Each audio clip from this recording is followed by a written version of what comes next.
नाम के एक छोटे से गांव में एक बहुत ही सुंदर बाग था, लेकिन कोई भी गांव वाला उस सुंदर बाग में जाने से डरा करता था। उनका मानना था कि अक्सर बाग के उस पार वाली गुफा के अंदर से किसी जिन्न की आवाजें आती हैं, जो आते जाते लोगों को आवाजें देता है, जिससे गांव वाले बहुत डरा करते थे। एक दिन गांव के दो युवक खेत पर आपस में बात करते हुए, अरे भाई, कल मैं उस बाग की तरफ गया था, वहाँ फिर से उस जिन की वही डरावनी आवाजें आ रही थी। अरे क्यों भाई, क्या करने गए थे तुम वहाँ? क्या तुम्हें पता नहीं बाग के पास वाली गुफा में जिन रहता है? अगर वो तुम्हें कहीं कुछ कर देता तो आइंदा फिर उस बाग की तरफ मत जाना।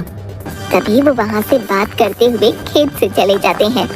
अगले दिन गांव का एक लड़का रांझा, यार इस गुफा में से आवाजें कौन देता होगा?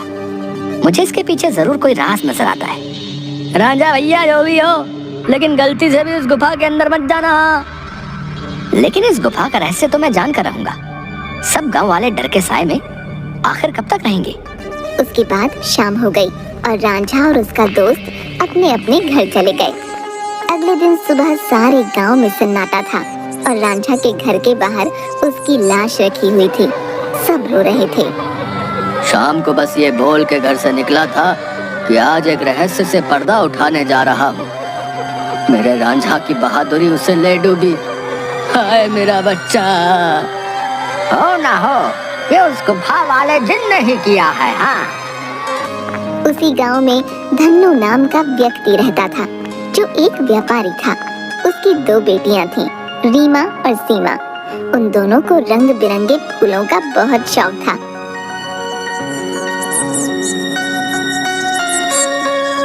बहुत दिन हो गए हैं, चलो आज हम गांव के बाग में चलते हैं। न जाने क्यों हमें बाबूजी उस बाग में जाने से मना करते हैं। इस पूरे गांव में एक वही जगह है जहाँ कितने सुंदर सुंदर फूल होते हैं। हाँ सीमा, वो बाग सच में बहुत सुंदर है। उस बाग में बहुत सुंदर सुंदर फूल होते हैं, लेकिन बाबूजी हमें जाने नहीं देते।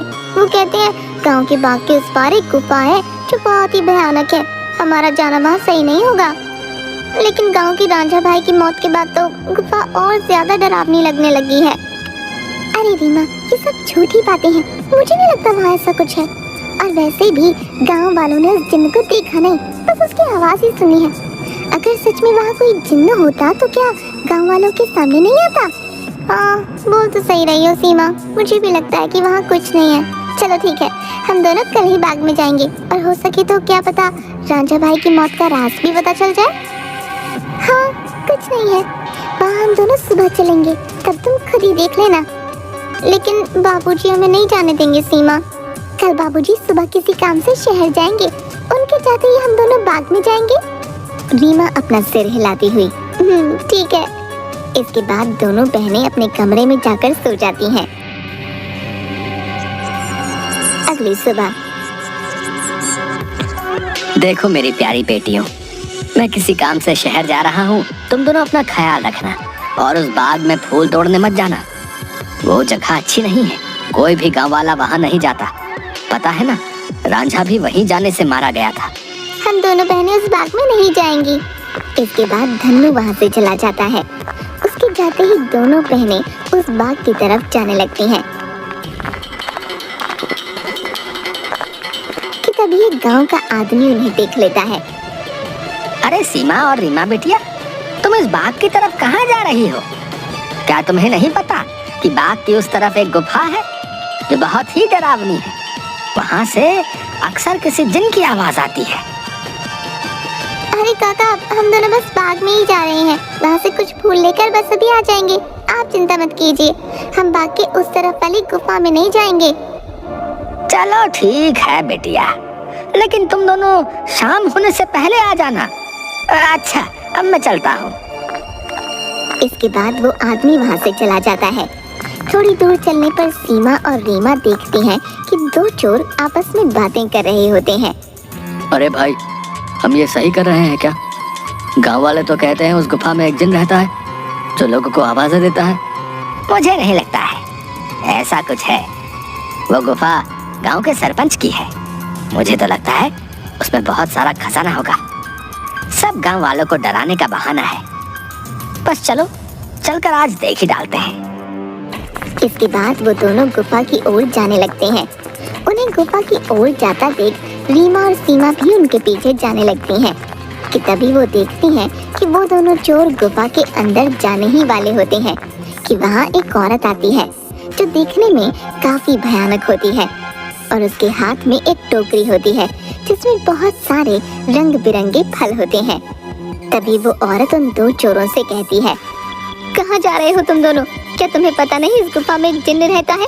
वो तुम्हें मार डालेगा। चले जाओ यहाँ से, चले जाओ। क्या कहा? जिन? अरे बाबा! कि तभी उस जिन्न की आवाज आती है, कौन है वहाँ? क्या कोई मुझे सुन पा रहा है?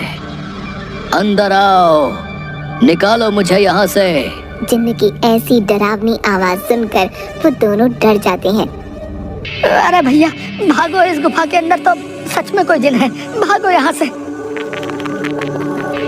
और वो दोनों वहाँ से भाग जाते हैं। मैंने तो पहले ही कहा था, यहाँ दोबारा मत आना, वो तुम्हें जिंदा नहीं छोड़ेगा। ये सब रीमा और सीमा देख रही थीं कि तभी वहाँ रीमा और सीमा के सामने वो औरत आ जाती है जो देखने में काफी भयानक होती है, जिसके हाथ में बहुत सारे रंग बिरंगे फल होते हैं। कहाँ जा रही हो तुम दोनों?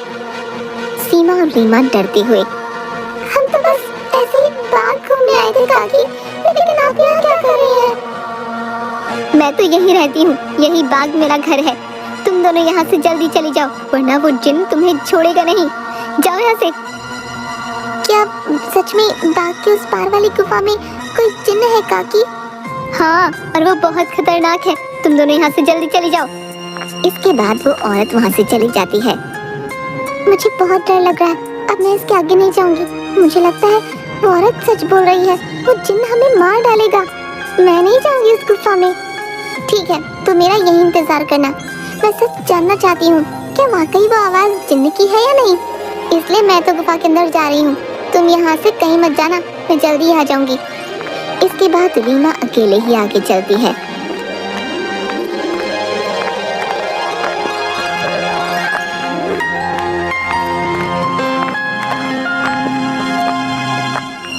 रीमा चलते चलते उस गुफा के पास पहुंच जाती है। तभी एक आवाज उसे सुनाई देती है जो काफी भारी होती है। ऐसा लगता है जैसे किसी रोते हुए इंसान की आवाज हो वो। कोई है यहाँ? मुझे यहाँ से बाहर निकालो। मैं इस गुफा में बरसों से कैद हूँ, निकालो मुझे यहाँ से। रीमा बड़ी हैरानी से वहीं खड़ी हो जाती है। कौन हो तुम और क्यों मुझे आवाज लगा रहे हो? क्या तुम वही जिन्न हो जिसके बारे में गांव वाले बात करते हैं? क्या सच में तुम यहाँ इस गुफा में हो? हाँ, मैं जिन हूँ। मैं कई सालों से इसी गुफा में कैद हूँ। मेरी सहायता करो लड़की, मेरी बात मानो। मैं तुम्हें कोई नुकसान नहीं पहुँचाऊंगा। तुम मुझे इस गुफा से आजाद कर सकती हो। इसके बाद मैं यहाँ से हमेशा के लिए चला जाऊंगा। मेरी सहायता करो। क्या सच में हमेशा के लिए तुम यहाँ से चले जाओगे? मैं तुम्हारी सहायता जरूर करूंगी। मुझे क्या करना होगा जिन? बताओ मुझे, मैं अवश्य ही करूंगी। तभी गुफा के दरवाजे खुलते हैं और रीमा उस गुफा के अंदर चली जाती है।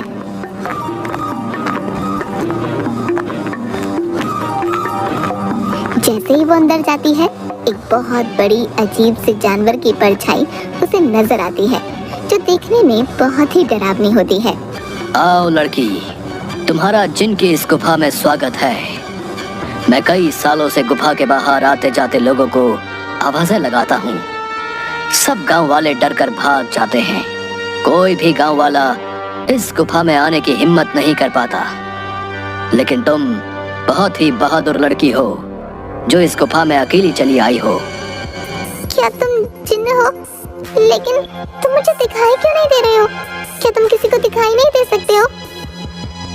नहीं, मैं जिन नहीं हूँ लड़की।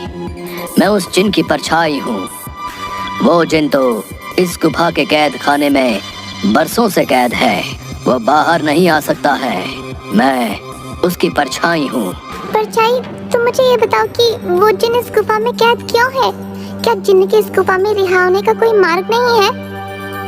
मार्ग है लड़की, और तुम उस मार्ग तक पहुंच सकती हो, लेकिन इसके लिए तुम्हें इस गुफा के तहखाने में जिन के पास जाना होगा। वही जिन तुम्हें उसकी मुक्ति का राज बताएगा। जिसके बाद रीमा हाथ में जलती हुई एक आग की मशाल लेकर उस गुफा की ओर जाती है। जैसे ही रीमा तहखाने के अंदर जाती है तो उसे एक आग जलती हुई दिखाई देती है। वो जैसे ही उस आग के पास जाती है, हे जिन, मैं यहाँ तुम्हारी मदद करने आई हूँ, क्या तुम मुझे सुन सकते हो? उसे उस जिन्न की आवाज आती है। आओ बहादुर लड़की, मैं तुम्हारा ही इंतजार कर रहा हूँ। मैं जानता हूँ कि तुम ही मुझे इस गुफा से मुक्ति दिला सकती हो। तुम्हारा इस गुफा में स्वागत है लड़की। तुम बहुत ही बहादुर हो जो इस गुफा में आई हो। मेरा नाम जिनाद है। मैं यहाँ कई सालों से बंद हूँ। मेरे सामने आओ जिन्नात, मैं तुम्हें देखना चाहती हूँ। कि तभी अचानक से जिन्नात उसके सामने आता है, जो बहुत ही डरावना होता है। एक बहुत ही भयानक सा दिखने वाला, जिसके सिर पर एक लंबी चोटी होती है जो काफी बड़ा होता है। रीमा के सामने वो आता है। उसे देखकर रीमा थोड़ा डर जाती है। देखो, तुम डरो मत लड़की, मैं तुम्हें कुछ नहीं करूँगा। मैं जानता हूँ कि तुम मेरी मदद करने आई हो, लेकिन मेरी मदद करना इतना भी आसान नहीं है। तुम एक बार और सोच सकती हो। क्या तुम वाकई मेरी मदद करना चाहती हो? लेकिन मैं तुम्हारी मदद कैसे कर सकती हूँ, और तुम यहाँ कैद कैसे हुए? बताता हूँ। बहुत साल पहले इस गुफा में एक औरत रहती थी। वो बहुत गरीब थी। वो गुफा के बाहर वाले बाग से फल तोड़ा करती थी और उन्हें ही खाया करती थी। एक दिन उसने बाग के सारे फल तोड़ लिए और यहाँ इस गुफा में लेकर आ गई। उन्हीं फलों के बीच एक रहस्यमय फल भी था, जो बहुत ही चमकदार था और जिस पर मेरी नजर थी। वो फल मेरी उम्र 100 साल और बढ़ा सकता था, लेकिन मैं उस फल को तब तक नहीं छू सकता था जब तक कोई इंसान उस फल को उसके पेड़ से तोड़ ना ले। एक दिन वो औरत चमकदार फल को उसके पेड़ से तोड़कर इस गुफा में ले आई। जब मैंने देखा तो मैं उसके पीछे इसी गुफा में आ गया और मैंने उससे कहा कि हे औरत, तुम जो बाग से सबसे सुंदर और चमकदार फल तोड़कर लाई हो, वो मुझे दे दो। इसके बदले में तुम जो भी 2 इच्छाएं मांगोगी वो पूरी होंगी। ठीक है, मैं तुम्हें वो फल दे देती हूँ, लेकिन मेरी 2 इच्छा है। पहली ये कि तुम मुझे वरदान दो, आज से ये बाग मेरा होगा, और दूसरी ये कि तुम इस गुफा में ही कैद रहोगे, ताकि इस बाग में कोई भी तुम्हारे डर से ना आ सके, और हमेशा के लिए मैं ही इस बाग में राज करूँ। वो औरत मुझे फल तो दे देती है। उस फल से मेरी उम्र तो 100 साल बढ़ गई, लेकिन उस औरत को दिए गए वरदान की वजह से मैं यहीं कैद हो गया। तब से ही मैं इस तहखाने में कैद हूँ। क्या अब से पहले किसी ने आपको यहाँ से बाहर निकालने की कोशिश नहीं की? इससे पहले गांव के एक लड़के ने मुझे बचाने की हिम्मत दिखाई थी, लेकिन जैसे ही वो लड़का उस चमत्कारी फल को लेकर गुफा में आ रहा था, तभी उस बूढ़ी औरत ने उसको मौत के घाट उतार दिया और सारे गांव में बात फैल गई कि मैंने उसको मारा है। हाँ, वो लड़का हमारे गांव का रांझा भैया थी। उसको उस बूढ़ी औरत ने मारा। मैं आपको यहाँ से आजाद जरूर करवाऊंगी, लेकिन मुझे तुम्हें यहाँ से आजाद कराने के लिए करना क्या होगा? तुम्हें यहाँ से उस बाग में जाना होगा। वहाँ तुम्हें उस बाग में रहने वाली उसी औरत की झोपड़ी दिखेगी, जिसके कारण मैं इस गुफा में कैद हूँ। तुम्हें उसकी झोपड़ी में जाना होगा। वहाँ से तुम्हें सबसे सुंदर और चमकदार फल लाना होगा। मेरी मुक्ति का राज उस फल में ही कैद है। ध्यान रखना बहादुर लड़की, उस औरत की झोपड़ी में कोई नहीं जा सकता है। जब वो सो रही होगी तुम्हें तब ही जाना होगा और उसकी फलों की टोकरी में से सबसे चमकता फल लेकर आना होगा। उसी फल में तुम्हें मेरी मुक्ति का राज मिलेगा। लेकिन तुम्हें ये काम बड़ी होशियारी से करना होगा। अगर उस औरत को पता चल गया तो वो तुम्हें जिंदा नहीं छोड़ेगी। ठीक है जिन, मैं तुम्हारे लिए वो चमकदार फल जरूर लेकर आऊंगी। मैं तुम्हारा इंतजार करूंगा बहादुर लड़की। इसके बाद रीमा वहाँ से बाग में जाती है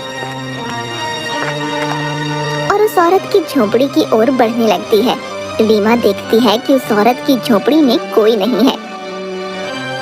वो इधर उधर देखती है और उस झोपड़ी के अंदर चली जाती है।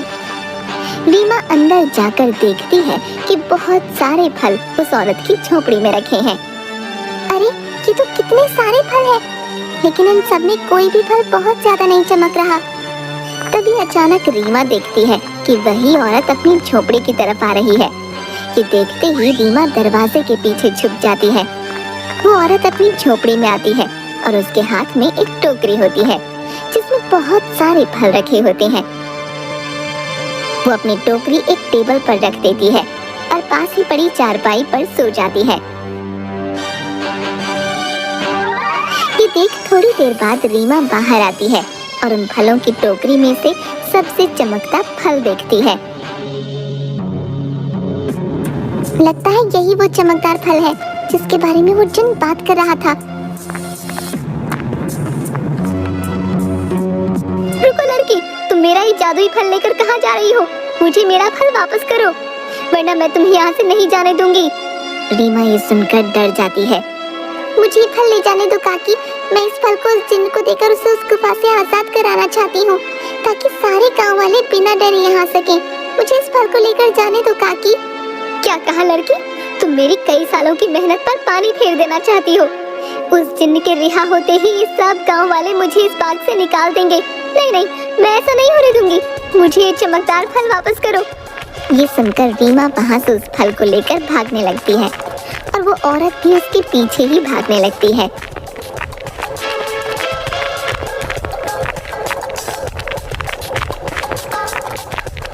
रीमा भागते भागते उस गुफा में पहुंच जाती है। जैसे ही वो गुफा में पहुंचती है, वो जादुई फल उसके हाथ से नीचे गिर जाता है, जिसके गिरते ही तोते में बदल जाता है। रीमा ये देखकर हैरान हो जाती है। तभी वो औरत वहाँ आ जाती है। ये तुमने क्या किया लड़की? इस जादुई फल को नीचे गिरा दिया और अब ये तोता तुम्हें उस जिन्न की आजादी का सबसे आखिरी रास्ता बताएगा। नहीं, मैं ऐसा नहीं होने दूंगी। मैं तुम्हें मार डालूंगी। वो औरत रीमा को जैसे ही अपने हाथों से मारने आगे बढ़ती है, वो औरत अचानक से आग में जलने लगती है, जिसे देख रीमा हैरान हो जाती है। तभी एक आवाज सुनाई देती है जो उस जिन्न की परछाई की होती है। डरो मत बहादुर लड़की, इस लालची औरत को इसके किए की सजा मिल चुकी है। अब तुम्हें अपनी मंजिल का आखिरी पड़ाव पार करना है, जिसमें ये तोता तुम्हारी मदद करेगा। तभी अचानक से वो तोता उड़ने लगता है और गुफा में उसी तरफ भागने लगता है जहाँ वो जिन्न कैद था। रीमा भी उसके पीछे पीछे चलने लगती है।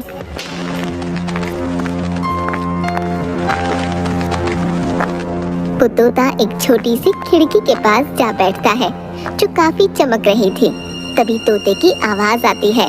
सुनो बहादुर लड़की, तुम्हें इस चमकदार खिड़की को खोलना होगा, जिसकी चाबी तुम्हें ढूंढनी होगी। मैं तुम्हें 2 रास्ते बताऊंगा, जिस पर चल के तुम्हें इस खिड़की को खोलने वाली चाबी मिलेगी। लेकिन 2 रास्तों में से तुम्हें कोई एक रास्ता चुनना होगा।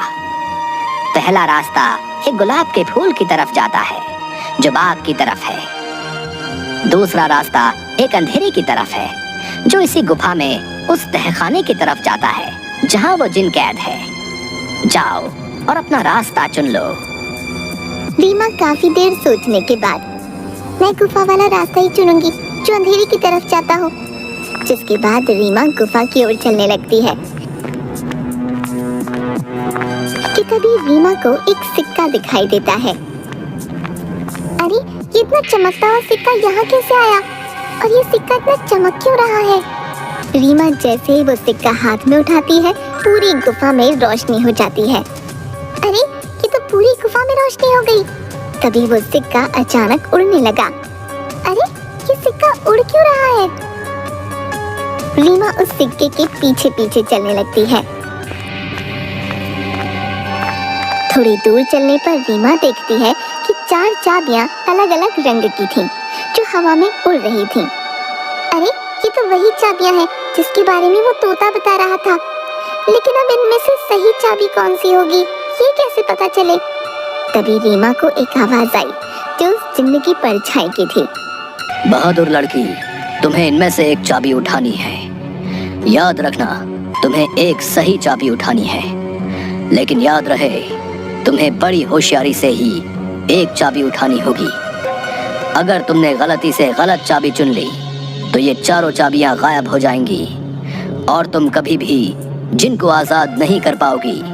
ये सुन रीमा हैरान हो जाती है। क्या? हे भगवान, ये किस दुविधा में डाल दिया है? अब मैं कैसे इन चारों चाबियों में से सही चाबी चुनूं?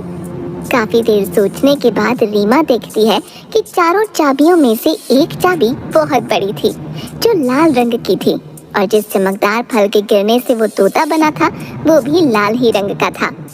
रीमा समझ गई कि लाल वाली चाबी चुननी है। उसके लाल चाबी चुनते ही बाकी सारी चाबियां गायब हो गईं। और तभी फिर से जिन्न की परछाई की आवाज आई। शाबाश बहादुर लड़की, तुम्हारी सूझबूझ की वजह से आखिरकार तुमने बिल्कुल सही चाबी चुन ली। अब जाओ उस खिड़की के पास और खोल दो उसे। रीमा उसी खिड़की के पास जाती है।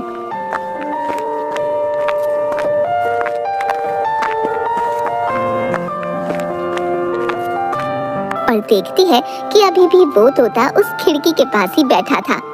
ये देखो, मैं इस खिड़की की चाबी ले आई हूँ। तुम वाकई बहुत बहादुर हो लड़की। अब तुम इस चाबी से इस खिड़की को खोल दो। रीमा जैसे ही उस चाबी को खिड़की में लगाती है, खिड़की अचानक से खुल जाती है। रीमा देखती है उस खिड़की के बाहर बहुत रोशनी थी, जिसकी चारों तरफ बहुत सारे चमकदार फल चमक रहे थे और बहुत सारी तितलियां उनके पास मंडरा रही थीं। वो तोता उस खिड़की में उड़ता हुआ चला जाता है और तोता खिड़की के बाहर जाते ही उस जिन्न में बदल जाता है, जो कई सालों से गुफा में बंद था।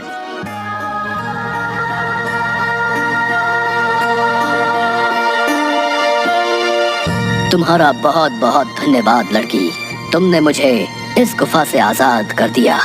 तुम एक निडर और साहसी लड़की हो।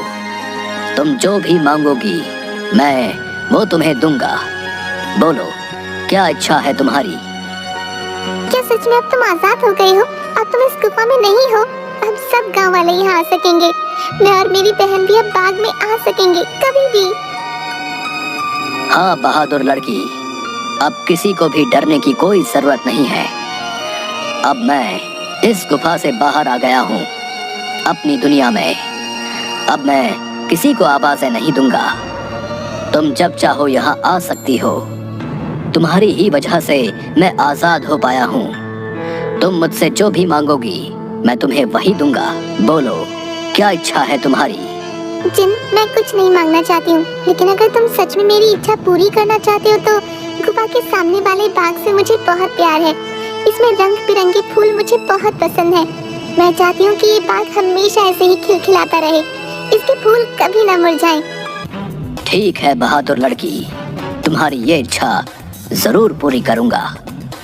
अब ये बाग हमेशा यूं ही रहेगा, कभी भी मुरझाएगा नहीं। तुम अब जब भी इस बाग के फूलों को देखोगी तो ये हमेशा खिले रहेंगे। अच्छा, अब मैं हमेशा के लिए यहाँ से जा रहा हूँ। इसके बाद वो जिन्न गायब हो जाता है और खिड़की बंद हो जाती है। रीमा जब गुफा से बाहर निकलती है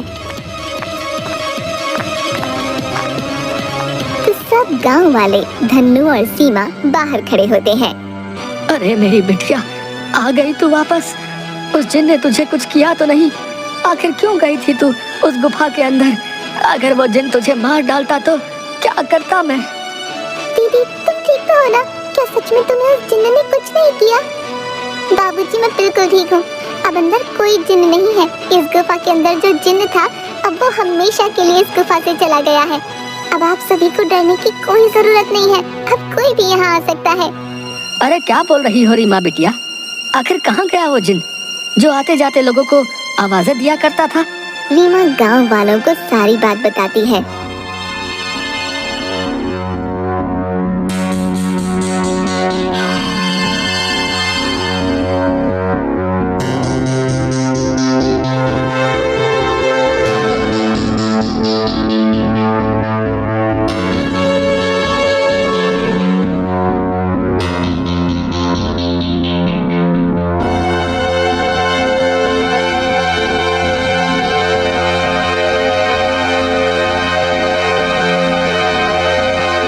थोड़ी देर बाद गांव वाले बहुत खुश होते हैं और रीमा से बोलते हैं, अरे रीमा बिटिया, तुम तो सचमुच में बहुत बहादुर हो। तुम्हारी वजह से ही अब वो जिन इस गुफा से आजाद हो गया है। अब हम गांव वालों को डरने की कोई जरूरत नहीं है और रांझा की मौत का रहस्य भी सब गांव वालों को पता चल गया। इसके बाद गांव वाले बिना डरे हंसी खुशी गांव में